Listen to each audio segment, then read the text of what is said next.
মুহূর্তে আমাদের লোকসভা ভোট নিয়ে আমরা সবাই এত বেশি ব্যস্ত। লোকসভার এই মুহূর্তে মূল যারা কি বলবো লাইমলাইটে রয়েছেন প্রার্থীরা এপাশ ওপাশ দৌড়ে বেড়াচ্ছেন এই প্রবল গরমে। তার মধ্যে ধূমকেতু হয়ে গেছেন একজনই, আমার সামনে বসে আছেন শ্রী কুণাল ঘোষ। কুণালদা, স্বাগত টিভি9 বাংলায়। এবং তুমি করেই বলি, এতদিনের সম্পর্ক মানে আমি হিসাব করে দেখছিলাম গত 25 বছরে বাংলার রাজনৈতিক ইতিহাসে যদি কমপ্লিট ধোঁয়াশা কেউ থাকে বা ধাঁধা, তুমি। না, সেটা একটি বড় ব্যাপার হয়ে যাচ্ছে, আমি নিশ্চয়ই অতটা নয়, কিন্তু এর মধ্যে ধাঁধার কিছু আমি দেখতে পাচ্ছি না। আমি একজন তৃণমূল কংগ্রেসের কর্মী ছিলাম, তৃণমূল কংগ্রেসের কর্মী আছি এবং তৃণমূল কংগ্রেসের কর্মীই থাকবো, এটাই আমার ইচ্ছা। মানে গোটা বিষয়টা কোনো আক্ষেপ নেই, দুঃখ নেই, খারাপ লাগা নেই, কিচ্ছু নেই? না, কোনো খারাপ লাগার এসব কিচ্ছু নেই। দেখুন, একটা কোনো ঘটনা ঘটলে একটু তো কিছুটা অস্থিরতা তৈরি হয় শরীরে বা মনে, সেটুকুর বাইরে আমার কোনো আক্ষেপ দুঃখ আমার কিচ্ছু নেই। আমি তো আমার টুইটার হ্যান্ডেল থেকে, এক্স হ্যান্ডেল থেকে এই পদ দুটোকে মাসখানেক আগে সরিয়ে জানিয়ে দিয়েছি যে আমি এই পদ দুটো রাখতে চাই না। এই তারকা প্রচারক থেকে শুধু লেটেস্ট বাদ। দেখো, তারকা প্রচারক এই যে একটা লিস্ট, কয়জনের লিস্ট? 40 জন। 41তম লোকটাকে নিয়ে তুমি বসে আছো, বাকি 40কে কিন্তু আমি এখানে দেখতে পাচ্ছি না। তা আমি এরম তারকাই থাকতে চাই, ঠিক আছে? কোথায় বাকি 40 কই দেখতে পাচ্ছি না, কিন্তু 41 নম্বর লোক তোমার কাছে আজকে বসে আছে ভোটের মরশুমে। তার কারণ একটাই, একজন লোক যাকে এই সরকার তার দলের সাংসদ থাকার পরেও জেলে পুড়েছিল, তাকে কথা বলার সময় পুলিশ ওই গাড়ির গা চাপড়ে কথা আটকে রেখেছিল, বলতে দেয়নি। তারপর সে ফিরে এসে দলের মধ্যে দলের একনিষ্ঠ সৈনিক হিসেবে এতদিন কাজ করেছে, মুখপাত্র হিসেবে কাজ করেছে। প্রচুর গণ্ডগোলের জিনিস যেগুলোতে পার্টির অ্যাকচুয়ালি হয়তো কিছু বলার থাকে না, সেখানে পার্টিকে ডিফেন্ড করেছে। এবং আবার সেই ভদ্রলোকই কখনো দলের মধ্যে এমন সব প্রশ্ন তুলে দিয়েছে বা এমন বক্তব্য রেখেছে, গোটা দলের মধ্যেই হইচই পড়ে গেছে যে এটা তো শৃঙ্খলা ভঙ্গ না। কিন্তু আমি যা ইস্যু তুলেছি সেগুলো কিন্তু প্রত্যেকটা দলের মঙ্গলের জন্য।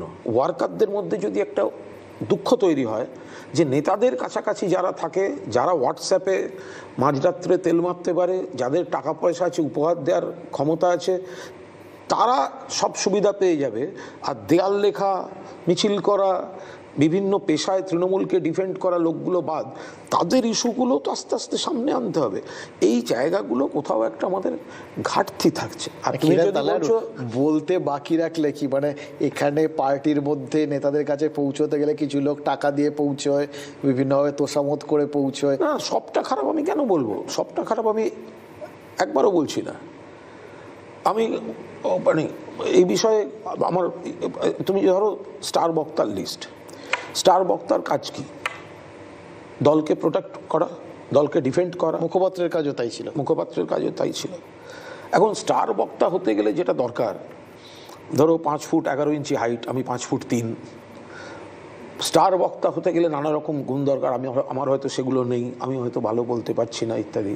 কিন্তু আমি এটা জানি যে উন্নয়ন নিয়ে বলা, মমতা বন্দ্যোপাধ্যায় লক্ষ্মীর ভাণ্ডার থেকে শুরু করে মা বোনেরা মনে রাখবেন, এগুলো বলা যত সহজ, নরেন্দ্র মোদী আপনি বলুন, অমিত শাহ আপনার ছেলের সম্পত্তি, শুভেন্দু অধিকারী চোর, এগুলো বলা কিন্তু কঠিন। তার বদলে তোমার প্রাপ্তির ভাণ্ডার, মানে ধরো এর আগের বার জেলে যেতে হয়েছিল, ফিরে আসার পর বারবার তোমাকে ধাক্কা খেতে হয়েছে।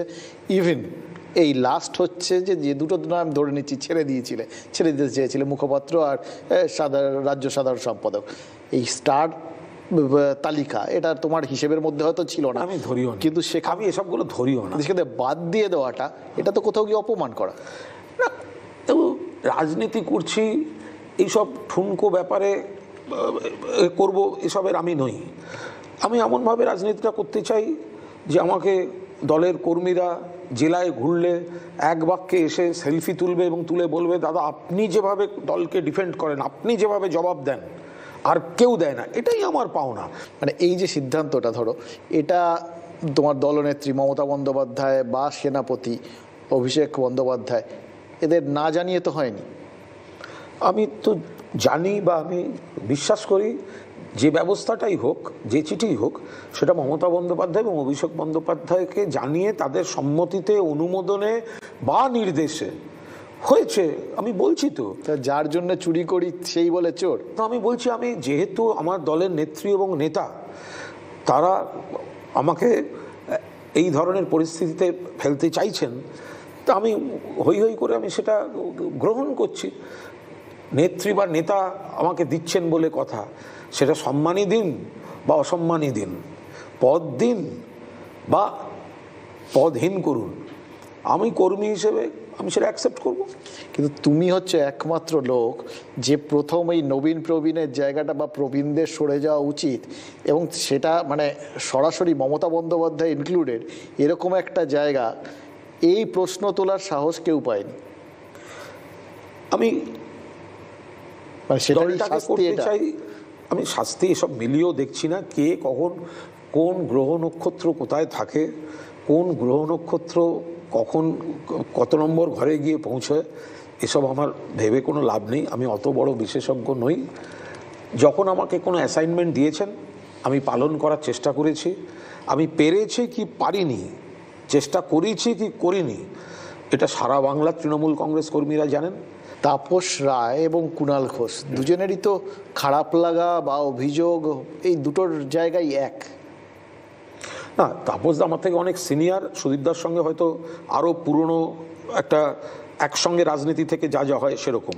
আমার সঙ্গে তাপসদারও সম্পর্ক অত্যন্ত ঘনিষ্ঠ, সুদীপদার সম্পর্ক দীর্ঘদিনের ভালো। ইনফ্যাক্ট 2009 সালে সুদীপদা তো মাঝখানে দল ছেড়ে চলে গেছিলেন, নির্দল দাঁড়িয়েছিলেন তৃণমূলকে হারাতে, এবং নিজেও হেরে যান, তৃণমূলকেও হারিয়েছিলেন 2004-এ জোড়া মোমবাতি চিহ্নে। এরপর 2009-তে সুদীপদার যে ফিরে আসা, সেটা কিন্তু আমার হাত দিয়ে। আমি মমতাদিকে বলে দিল্লিতে সুদীপদাকে নিয়ে গিয়ে সে রাত্রের ডিনার টেবিলে মমতাদির হাত ধরে মমতা আর ভুল হবে না করে সুদীপদার জয়েন করা, কারণ 2009 সালের ইলেকশনে সুদীপদাকে দরকার ছিল। তো এবার কোথাও তো একটা থামতে হয়। এবার সুদীপদাই সেই সুযোগটা পেয়েও কিন্তু উনি দলটাকে সাংগঠনিকভাবে মজবুত করলেন না। দেখলে মনে হবে এত কাউন্সিলর, আরে মমতা বন্দ্যোপাধ্যায় উত্তর কলকাতা তৃণমূলের ঘাঁটি। অজিত পাঁজা ছিলেন আগে বিস্তীর্ণ সময় উত্তর পূর্ব কলকাতায়, উত্তর পশ্চিমে অন্য সাংসদরা ছিলেন। ফলে মমতা বন্দ্যোপাধ্যায় ছাড়া একটা জেলা কমিটির অফিস হলো না, এমপিকে পাওয়া যায় না। আমি যতদিন এমপি ছিলাম এই ভর্তির ওই জন্য মোনালিসার পাশে তুমি গিয়ে দাঁড়িয়েছিলে না, মোনালিসাকেও সাপোর্ট দেওয়া বা ওই জায়গাটায় গিয়ে মোনালিসার অভিমান বা আমি তোমায় বলছি, ভর্তির সময় যখন আমি এমপি ছিলাম তখন অ্যাটেস্টেড করানোর এত চাপ আমার কাছে চলে আসতো, লোকাল এমপিকে পাওয়া যেত না, মানে লোকসভার এমপিকে পাওয়া যেত না। রাজ্যসভার বাড়িতে এই গোছ নিয়ে সব ক্যান্ডিডেটরা দাঁড়িয়ে অ্যাটেস্টেড করা, ফলে ডে টু ডে কাজ তো সুদীপদাকে দিয়ে হবে না। এবার সেই কারণে যখন এতদিনেও একটা লোক জেলা কমিটি করেনি, জেলা অফিস করেনি, এমপির অফিস করেনি, ক্যালকাটা বয়েজ স্কুলের মধ্যে উনি একটা বাড়িতে থাকেন, ক্যালকাটা বয়েজ স্কুলের মধ্যে একটা অফিস করেছেন। ক্যালকাটা বয়েজের অর্ধেক গার্জেন বলেন, কুণালবাবু এটা কি হচ্ছে যে একটা স্কুলের মধ্যে আপনারা একটা ঘর করে পার্টি অফিস দখল করে রেখেছেন। ফলে সেই জায়গাটা যখন সুদীপদা করবেন না, উনি মমতাদির ছায়ায় শুধু দাঁড়াবেন, জিতবেন, দিল্লিতে গিয়ে বসে থাকবেন, এটা তো কোনো কাজের কথা না। কে বড় তোমার চোখে তৃণমূলী, সুদীপ বন্দ্যোপাধ্যায় না তাপস রায়? যদি লড়াইয়ের ময়দানের কথা বলা হয়, মাঠে নেবে সবসময় কর্মীদের পাশে থাকা, কর্মীদের জন্য দরজা খোলা, মানুষকে পরিষেবা দেওয়া, তাহলে নিশ্চিতভাবে তাপস রায়।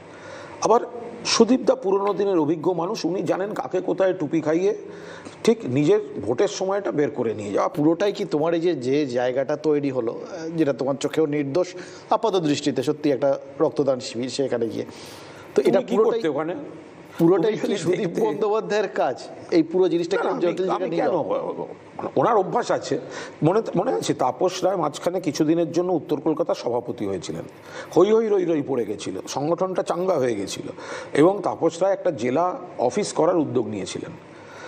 নজরুল মঞ্চের মিটিং থেকে মমতাদি আচমকা বললেন, উত্তর কলকাতা আবার সুদীপদাকেই প্রেসিডেন্ট করে দিলাম, সুদীপদা রোজ আমার কাছে চাইছে। একটা দলের রোজ চাইছে বলে হয়ে গেল। এবার দলটা মমতাদির, মমতাদি কাকে কি দেবেন তার ব্যাপার। প্রাইভেট লিমিটেডে তো যেটা বিজেপি বলে তাই হয়ে গেল, প্রাইভেট লিমিটেড পার্টি। এবার তাহলে যে এত উদ্যোগ নিয়ে করলো, কে করতে বলেছিল? তাহলে ওইভাবে সরিয়ে অপমান করার কি দরকার ছিল একটা লোককে? আর গোটা জায়গায় কি মেসেজ গেল যে দিনের শেষে রাত্রে যে প্যান প্যান করতে পারবে তারই প্রাপ্তিযোগ আছে, যারা সাধারণ কর্মী তাদের ভ্যালু নেই। একাধিক বিষয় তুমি যেটা বলছিলে, যেখানে দলের মনে হচ্ছে কেউ অ্যাড্রেস করছে না, সেই জায়গাগুলোকে তুমি অ্যাড্রেস করেছো, চেষ্টা করেছি। তার মধ্যে সন্দেশখালি আছে, তার মধ্যে চাকরির দুর্নীতি আছে, এই জায়গাগুলো প্রত্যেকটাকে কিন্তু তুমি অ্যাড্রেস করেছো। আমি যারা চাকরি পায়, যাদের যোগ্য প্রার্থী যারা বসেছিল, তাদের জট খোলার জন্য আমি সত্যি আন্তরিকভাবে দলমতের ঊর্ধ্বে উঠে তারা যে কোনো কারণেই হোক আমার সঙ্গে যোগাযোগ করেছেন এবং আস্থা রেখেছেন। আমিও মন থেকে চেষ্টা করেছি এই কাজটা করার, কিন্তু এক একটা সময় মনে হয়েছে কখনো মমতাদি উদ্যোগ নিয়েছেন, কখনো অভিষেক উদ্যোগ নিয়েছে, ব্রাত্যর সাড়া পেয়েছি, বাট এগুলো এমন জট পাকানো অবস্থা, অনেক আগে হাত দেওয়া উচিত ছিল। সন্দেশখালির মতোই। সন্দেশখালিতে এই যে ল্যান্ড ডিসপিউট বা যে 2-3 জনের নাম হয়, অনেক আগে অ্যারেস্ট হওয়া উচিত ছিল। তাহলে বিরোধীরা এই নারী নির্যাতন নিয়ে যে মিথ্যার বেসাতিটা তৈরি করলো, এই যে আমরা বলছি নাটক হচ্ছে, নাটকটা করার সুযোগ কারা দিল, টাইম কারা দিল? যদি প্রথমেই পুলিশ অ্যাকশন নিয়ে ঝটাপট এই ধরপাকড়গুলো হয়ে যেত, তাহলে কিন্তু এই সুযোগটা বিরোধীরা পেত না। না, এইখানে আমার একটা বক্তব্য আছে। তুমি যদি সত্যিই যেটা বলছো, যেটা চাও দলটাকে করার মতো, সেই পৃথিবীকে বাসযোগ্য করে যাব আমি নবজাতকের কাছে, সবাই চায় সেরকম ব্যাপার আর কি, তাহলে তুমি যে বললে যে এখনো দলের মধ্যে এমন একজন মন্ত্রী রয়েছেন বা একাধিক মন্ত্রী রয়েছেন যারা এই সমস্ত দুর্নীতির সাথে জড়িত, টাকা নিয়েছেন, কেউ তোমার কারুর সম্পর্কে তোমায় জেলে গিয়ে লোকজন টাকা দিতে চেয়েছে কারুর জন্য, নাম বলছো না কেন?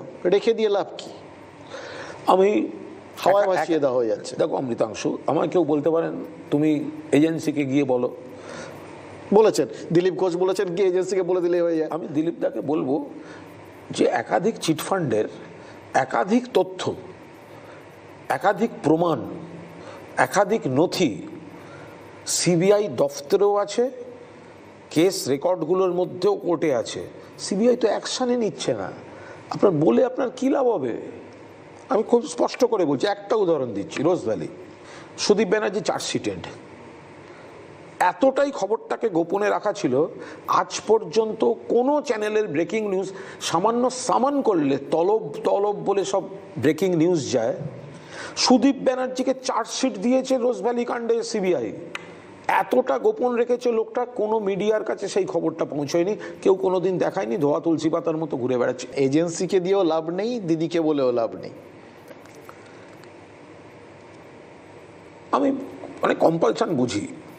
পার্থ চট্টোপাধ্যায়কে দিদি যতটা আস্থা রাখতেন, বিশ্বাস করতেন, প্রথম দিনই তাকে ওইভাবে জেনেও কড়া ব্যবস্থা নেওয়া, ঝেড়ে ফেলা, এগুলোর কিছু হিউম্যান ইমোশনের প্রবলেম থাকে, ফলে এই বিষয়টা আমি খুব একটা বিস্তারিত আলোচনা করতে চাই না। পার্টিতে থাকবেও, পার্টির বিরুদ্ধে বিষোদ্গারও করবে, ক্ষোভের জায়গাগুলো ওপেন করবে, অথচ পার্টি ছাড়বে না, এটা কেন? আমি ছাড়বো কেন? এই পার্টিটার সঙ্গে বা মমতা বন্দ্যোপাধ্যায়ের আন্দোলনের স্ট্রিমের সঙ্গে আমি তো দীর্ঘদিন ধরে জড়িত। তুমি যদি ধরো দলনেত্রী হতে বা দলনেতা হতে বা দলনেত্রীর জায়গায় থাকতে, তোমার দলের মধ্যে কেউ এরকম বারবার করে বিবেক সেজে সব ভেতরের গল্পগুলো বলে দিচ্ছে, কত গোলমাল আছে এবং যেগুলো নিয়ে বিরোধীরা লাফালাফি করতে পারে, এগুলো ওপেন করে দিচ্ছে, তুমি ভালোভাবে নিতে? আমি কোনো অবস্থাতেই ভালোভাবে নিতাম না। তার কারণ হচ্ছে, আমার কাছে যখনই খবরটা আসতো, আমার কাছে যদি একবার খবর চলে আসতো, আমি সঙ্গে সঙ্গে অ্যাকশন নিয়ে নিতাম। কিন্তু এই যে আপনার পরপর বক্তব্যগুলো আমি জাস্ট দেখছিলাম যে বাকি সবাই কিভাবে রিয়্যাক্ট করছেন, এটা খুব ইন্টারেস্টিং। শান্তনু সেন যেমন বলেছেন যে, বা ব্রাত্য বসু বলেছেন যে এরকম তো ওনার কথার মধ্যে আমরা কিছু অন্যায় খুঁজে পাইনি। আবার অধীর চৌধুরীর মনে হয়েছে যে আপনাকে ব্যবহার করে দল ছুঁড়ে ফেলে দিল, এবার আপনি অন্তত, আপনাকে কংগ্রেসে আসতে হবে না, কিন্তু আপনি অন্তত প্রাণ খুলে বলুন। দিলীপ ঘোষের কথা তোমায় বললামই, যে বলেছেন অধীর চৌধুরীর এই যে আমার কোথায় কোথায় সমস্যা, এটা আমি বলতে চাই এটা আজকে। যেহেতু অধীর চৌধুরীর নামটা তুমি বললে, আমি চোখে কি দেখছি, অধীরদা মমতাদি অভিষেককে অ্যাটাক করে, আর আমি সেই কারণে অধীরদাকে উদম গালাগালি করি। অথচ যখন আমি গ্রেফতার হওয়ার পর আমার দলের সরকার আমার দলের একাংশের চক্রান্তে আমায় গ্রেফতার করলো এবং আমি জেলে বন্দি, অধীর চৌধুরী তখন রেলের রাষ্ট্রমন্ত্রী, শিয়ালদা একটা উদ্বোধন ছিল, হাফ পেজ রেলের বিজ্ঞাপন, তাতে অতিথির তালিকায় সারা পৃথিবী জানে কুণাল ঘোষ জেলবন্দি, এত বড় করে আমার ছবি দিয়ে নাম বসিয়েছিল অধীর চৌধুরী অতিথির তালিকায়। অধীরদার শুনেছিলাম সেদিন যুক্তি ছিল, আমার মনে হয়েছে আমি অতিথি করেছি, তিনি এখন কোথায় আছেন সেটা দেখা আমার কাজ নয়। অমৃতাংশু, এরপরে যখন আমি দলের স্বার্থে দলের জায়গায় দাঁড়িয়ে সেই লোকগুলোকে আমি অ্যাটাক করি যারা আমার সংকটের সময় আমাকে মর্যাদা দিয়েছিল, তখন আমার নিজের কাছে নিজেকে খুব ছোট লাগে। আমি সেই সব কারণে এরকম অনেকগুলোই নাম আছে, আমি মুখপাত্র থেকে অব্যাহতি চেয়েছিলাম। শর্ত সাপেক্ষে যদি মিটমাট করে নিতে বলা হয়? এটা একটা পরিবার, ফলে এখানে কোনো শর্ত হয় না। পরিবারের বয়স্ক কেউ শাস্তি দিলেও একবার মাথায় হাত রাখে, অ্যাটলিস্ট অভিষেক বন্দ্যোপাধ্যায় বা মমতা বন্দ্যোপাধ্যায় কেউ তো একটা ফোন বা একটা হোয়াটসঅ্যাপ বা কিছু তো করবেন। তারা হয়তো পরীক্ষা নিচ্ছেন। আর দল এখন অনেক বড় অমৃতাংশু, দল আর সেই জায়গায় নেই, দল অনেক বড়। দলের ম্যান পাওয়ার, মানি পাওয়ার, মাসল পাওয়ার, গভর্নমেন্ট পাওয়ার আকাশচুম্বী জায়গায় দল, এবং 30 থেকে 35টা সিট এবার পাবে। তৃণমূলের পক্ষে লক্ষ্মীর ভাণ্ডার আর ওই 100 দিনের টাকার একটা ঝড় চলছে।